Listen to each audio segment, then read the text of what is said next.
সামনে ছিলাম, এই ভাতৃষ্ণ ক্লাবের সামনে, হঠাৎ করে জোরে আওয়াজ পেলাম, এসে দেখছি স্কুলের বাচ্চার সমেত গাড়িটা নিচে পড়ে আছে। আমরা সবাই ক্লাব থেকে, যারা আমার ক্লাবে সকালবেলায় ছেলেগুলো ছিল, সবাই হড়বড়িয়ে দৌড়ে এলাম। এসে আমরা জলে নেমে গাড়ির উপর থেকে বাচ্চাগুলোকে, স্কুলের বাচ্চা ছিল, কেন্দ্রীয় বিদ্যালয়ের বাচ্চারা ছিল, বাচ্চাদেরকে বাঁচালাম, ড্রাইভারদেরকে বাঁচালাম, দিয়ে বাড়ির লোকেদেরকে খবর দিলাম, ড্রাইভারেরও বাড়ির লোককে খবর দিলাম। বাচ্চাদের মানে পরীক্ষাও ছিল, বাড়ির লোকেরা এসে বাচ্চাগুলোকে নিয়ে গেল। কতজন বাচ্চা ছিল? 8টা মতো বাচ্চা ছিল, সাধারণত ছেলে মেয়ে সমেত মানে সবাই ছিল। তারা কি একদম ডুবে গেছিল? একদম, মানে জল কম ছিল বলে আজকে একটা বড় সড়ো দুর্ঘটনা ঘটলো না।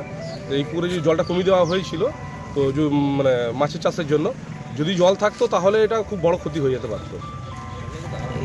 এই কি বলে, এইরকম দুর্ঘটনা কি এর আগে এরকম কোনো ঘটেছে? মানে কারণটা কি দুর্ঘটনার কারণটা হচ্ছে এইখানে এই কোনটাতে একটু রাস্তাটা খারাপ হয়ে আছে, গর্ত হয়ে আছে, তো ওই জন্য কি সবাই ওই সাইডটা, যেহেতু পুকুর পাড়টা একটু ভালো আছে এই সাইডটা, ওই জন্য সবাই সাইড দিয়ে যেতে যায়।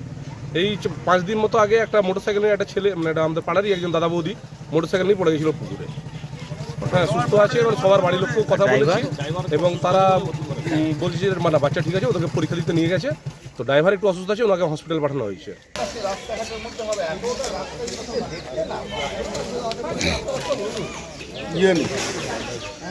একটা বাইক থেকে গেলে, একটা সাইকেল থেকে